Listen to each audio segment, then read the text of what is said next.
What's up, my dudes? So, just made my Supercross simulator video, right? And I feel like a lot of you dudes, you just kind of got a little confused on what I was saying. You just kind of got a little twisted on what I was saying. So, I wanted to come in here and explain that a little bit and go a little deeper into everything that I was wanting to talk about in that video. So, listen, okay? I'm well aware that a real-life dirt bike is not a controller, okay? You don't have to sit there and try to explain that to me in the comments, dog. I'm well aware, okay? I thought that was kind of just it went without saying, like it was just kind of obvious that, you know, real-life motocross, you're not going to be able to replicate that with a, you know, little 360 controller. Like, there's no way, dude. So, what I'm trying to explain is I was very loosely comparing iRacing to MX Simulator. Very, very loosely, right? Like, you know, in iRacing, they have the full-blown steering wheel, they have the gas pedal, brake pedal. At some occasions, they even have like a shifter on the side. They have the full setup, right? Which is nowhere near like just playing MX Simulator with a controller, right? There's so many other things that are going to be more accurate and cross over with a game, a simulator like iRacing versus just MX Simulator with a controller, right? And I fully understood that. It's like some of you dudes were trying to make an argument that I wasn't even trying to make. Like, I wasn't trying to be like, well, you know, oh my God, like all these dudes, all these top NASCAR dudes are riding in iRacing. Why aren't all the top, you know, Supercross dudes riding on MX Simulator? And some of you guys got the idea that it was just because of, oh, well, iRacing is so much more like a real NASCAR when you have the full steering wheel and everything. And then Supercross and Motocross is nothing like that because you're just playing with a controller. That you're just stating the obvious when you're saying that. What I was trying to get across, the main goal I was trying to say is this is the closest thing we have to that. Whether or not it's just with the controller or there are actually people that have played MX Simulator with a handlebar sort of controller before, but even still, like even if you got it all the way to the point to where you had a full-blown, you know, those like real life-size dirt bikes that they have at the AMA Supercross events that like all of the people can go sit on it and they have like the VR goggles on, they're moving around and shit like they're riding a real dirt bike, right? Even if you had all of that as the, you know, the quote-unquote controller to MX Simulator, even if you had all that, you're still not capturing the physical aspect of motocross, right?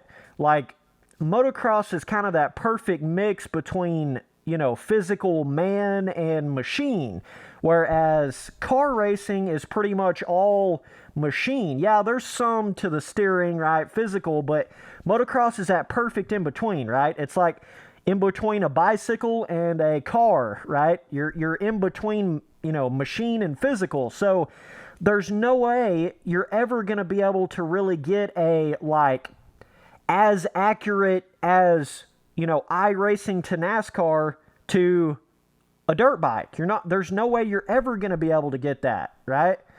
I mean, like I said, the closest thing you would ever get is like a, you know, the life-size bike as a controller where you could, you know, get on the throttle over here. Maybe it's like got a working clutch. Maybe it's got a working shifter and you can kind of like move it around a little bit. But even still, even if you had all that, there's no real physical, you're not actually hitting braking bumps. You're not actually hitting jumps, right? So it's completely different. A lot of you guys kind of got a little confused on that with that last video I made, that Supercross simulator video. I don't even know how you guys started going down that road, but yeah, I think it just kind of goes without saying. It's pretty obvious that, you know, NASCAR and iRacing is a completely different world than real life motocross and supercross and MX Simulator with a controller. But that was just the closest thing I could compare it to, right? And a lot of you guys kind of have it in your head that there's no crossover whatsoever between real life motocross and MX Simulator. Like, there's no, like, if you're really good at real life, it's not going to carry over to MX Simulator. Or if you're really good at MX Simulator, it's just not going to carry over to real life at all. And you would actually be surprised, once you get really deep into MX Simulator, how much does carry over and how much you do start to recognize, because a lot of you guys are out there giving opinions that haven't even gotten really deep into MX Simulator, so you don't really understand. But like, the way you learn how to hit whoops on MX Simulator is basically identical to the way it is in real life. Like, when you first start trying to hit whoops in this game, you're just going to fall over instantly. You're not even going to be able to hit the whoops, right? That's the same way it is in real life, and it takes you, months and months and months, and you got to figure out how to get that front wheel on top of every single whoop, and like the way the bike will swap out and almost crash, and the way you'll flip over and crash in this game. There's so many little elements, like the feeling of the bike is so similar to a real life dirt bike. Whenever you do get pretty good at this game and you lower the stability and you take all the handicap crap off and you got a decent setup and everything, it's so similar to real life that it really does carry over in a lot of ways. Even still on just a Xbox 360 controller, a lot of things still do carry over. So what I was trying to get across in my Supercross Simulator video is, I wasn't trying to do this like, oh my God, like MX Simulator with the controller. Why isn't Tomac riding this game?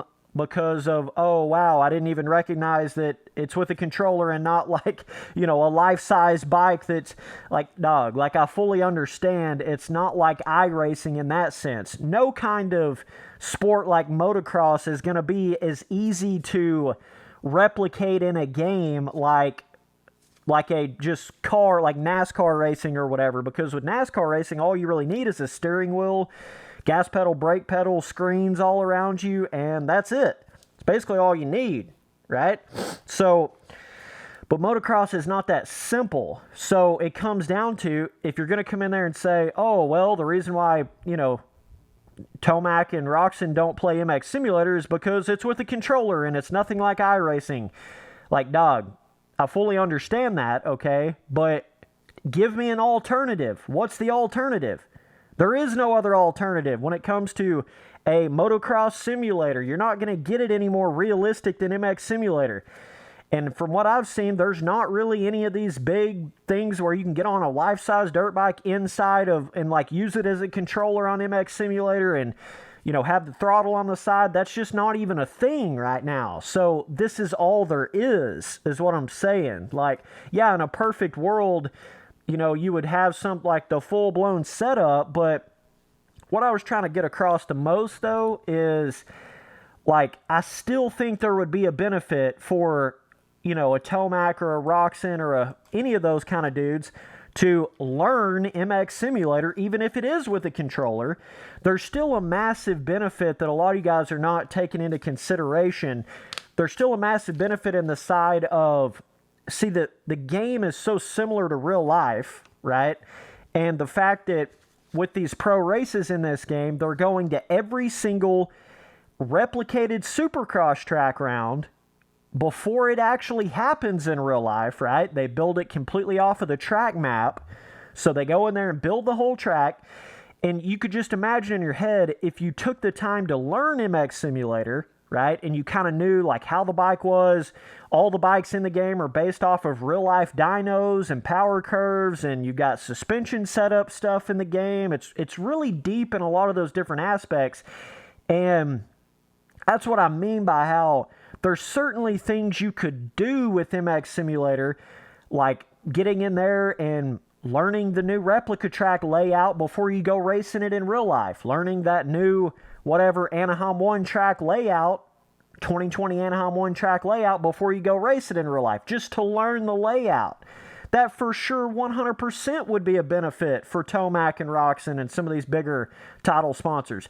And not only that, but like you can go in there and make your own, for like some of these Dirtworks dudes and some of these guys trying to make these, like Supercross tracks and trying to design like a new Supercross section in real life or whatever, they could go design it in the track editor on MX Simulator and just kind of see how it works in MX Simulator, because the bike is so realistic, right? You can kind of see how a certain, unique jump rhythm would work, or how like a certain supercross track would fit into a stadium of a certain size and get it 1-to-1 scale. And there's so many other things this game could be utilized for that it's just not being used for at all right now, right? It's really just this underground game that basically nobody really knows about. I mean, they can barely even fill up the gates right now in the pro racing of this game. And there really should be 300 signups per race for the kind of game that it is. That's what I was trying to explain in that other video. Was I was just talking about all the things that had to happen within the actual game itself before you could ever even think about, getting a Tomac or a Roxen or getting like a handlebar setup or, the full-blown real-life dirt bike as a controller on MX Simulator where you could move around and huck the bike and twist the throttle and do all that. You've got to get all the stuff within the game right, like forcing first person. There's so many applications, I feel like, that these bigger teams and these bigger, pro motocross riders could use MX Simulator for, right? It's suspension testing. I'm not saying MX Simulator is a perfect, suspension in MX Simulator is exactly like suspension in real life would be. That's not what I'm saying. And I'm not even saying the gameplay is exactly like what real life would be. It's as close as you're going to get. I can tell you that much for damn sure, but it's not exact. And that's the same way with the iRacing on NASCAR. That's not exact either. To some of you guys saying that, NASCAR and iRacing just directly carries over and they both carry over to each other. And listen, dog, just because you're good at iRacing doesn't mean you can go actually race a real life NASCAR. That doesn't mean that whatsoever.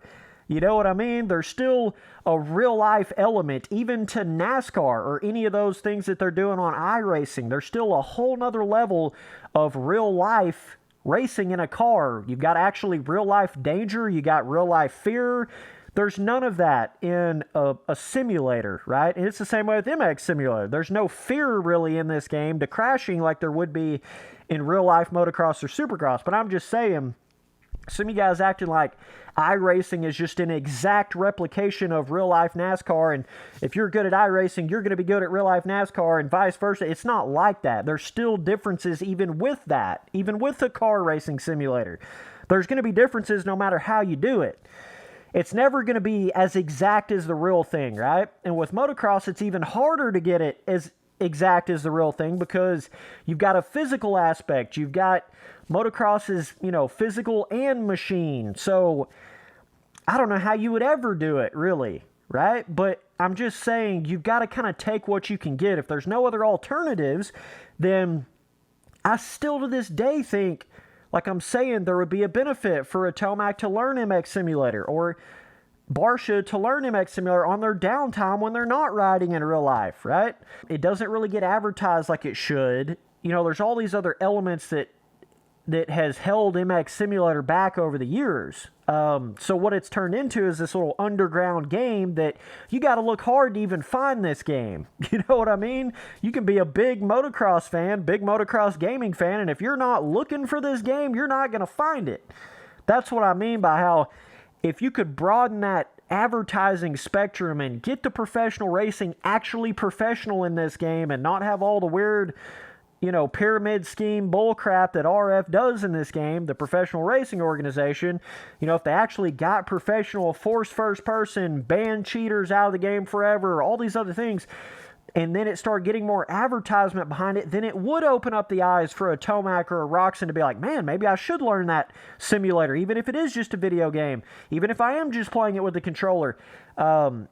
Maybe I could just learn it just to kind of have my real life skill on a dirt bike in a virtual world that I could then go test it on certain outdoor motocross tracks, because we've got all the replica motocross tracks all the way from back to 2010.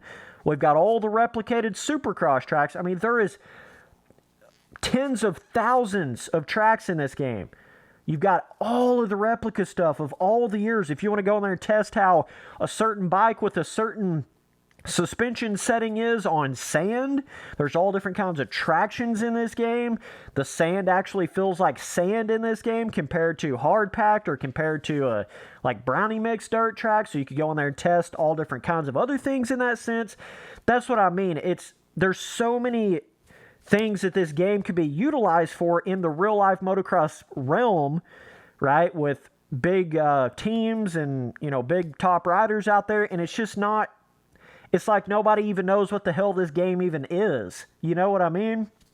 So that's all I was trying to get at in that first video. But anyways, I'm just saying, a lot of people don't even understand what's going on with this game because A, they see the graphics and they're like, what the hell is that? Because they're seeing some track that's nowhere near got the highest level of graphics that can be put on a track in the game.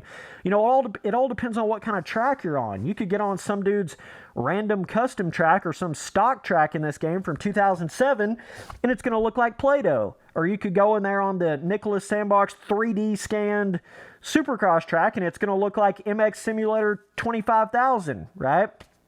So that's the thing with MXM. It all depends on what track you're seeing, you know, because everything can vary so much in this game. Like if you're seeing a stock bike on a you know, stock track, it's going to look like a game from 1995. But if you're getting like fully high-res models on the fenders and the, you know, decals and high-res stuff on the tracks and stadiums, it's going to look like an actual legit experience. And I just wish more people could experience that in this game. You understand what I'm saying? That's my whole goal. That's why I fight to try to, anything that makes this game more realistic or makes the potential of the game to be more like that sort of top, you know, motocross simulator that brings in all these people and brings in these track makers and brings in Dirtworks and brings in, you know, Monster Energy and stuff. You got to think bigger. Like, RF's not even thinking bigger. They're thinking small. They're thinking this game's just going to stay underground forever and nobody's going to know about it, so they're just going to do whatever the hell they want to do and don't really care about being all that professional with it, right? That's why you see RF doing all the stuff that they do. They don't look at the bigger picture of what this game could be, right? They just don't even look at it like that. So, but either way, it's just one of those things, right? Yes, this is nothing like NASCAR and iRacing. It never will be like NASCAR and iRacing. But is this the closest thing you're going to get to that when it comes to the motocross simulator realm? Yes. Yes, it is. Even with the controller. So, that was kind of my whole point. But, yeah, you know, we got all the motocross tracks. You got a full-blown whip scrub system to MX Simulator that takes you years to master. And it's so crazy how similar the whipping is in this game to real life. Like, you actually have to do the, you know, the half moon shape up the jump face to get the bike to whip over. And you'll actually, if you don't really know how to whip in this game, you'll throw a whip and the bike will just get locked in the air and you'll just fall down, kind of like it would happen in real life if you don't know how to actually whip, right? There's all of these elements, dog. I'm telling you, like being able to go left, right, left up the jump face to get it to whip versus like in most arcade motocross games where you just go up the jump face and just turn your sticks in the air, which is nothing like real life. There's so many other elements of this game that is so similar to real life like that I think it really can teach you a lot of real life riding elements. It's so similar to real life in so many ways that I think it really, things do carry over and you can get benefits from it. And like even on a controller, dog, because it's still in your mind. Even if you're playing with it on here, what you're doing in the game is still in your mind, just like when you're riding in real life. It's all still in your mind. Like, oh, I got to be in third gear, 60% throttled and huck the bike this much to jump this jump to land perfectly down in this other jump. In real life, it's the same way. You're thinking, I'm in third gear with this much throttle, and I got to hook the bike this much to land. It's the same thing, right? So things definitely do carry over and click the same way they would in real life, no matter if you're on this or a real dirt bike. Yeah, a real dirt bike, there's physical elements and there's all this other stuff. I'm not trying to question that, but what I'm saying is if you'll really get into this game and really learn this game and you ride into real life, you will be surprised how much stuff does actually carry over and how similar, you know, you can make a replica track in this game to a real life track and how, like, for instance, let me just give you a little example, right? Let's just say you go in there on the Redbud replica in this game, which there's multiple of them. There's literally like 15 of them in the game of all different years, right? Well, like, you can go in there and literally, like, let's just say it's Redbud Replica 2017 or whatever. You probably won't even be able to hit Larocco's Leap on a 250F in this game. Kind of like it would be in real life, you know what I mean? There's only like a few dudes can hit it in real life on a 250. On pro day anyways, right? Whereas the 450 is going to be able to hit it a lot easier. If you get on a 125, it's going to be really, really hard to hit it, right? So there's all these other little, little elements on what bike can hit what jump, what gear you got to be in. There's real gearing in this game. You can set your gearing up in any kind of way. There's shock, front, fork, compression, rebound, low speed, high speed. You can change the way your rider actually pulls up on the handlebars. You got rider mass distribution. You got stability. There's every way to set this bike up to get it however you want it to be, right? So there's just a lot of other elements to this game and a lot of other, direct comparisons that there are to real life in this game that a lot of people don't understand at a first glance. You know what I mean? A lot of people just don't get it. But I hope one day this game can become that game. But my biggest thing is it's got the professionalism and the pro racing has got to get higher, way higher than what it is right now.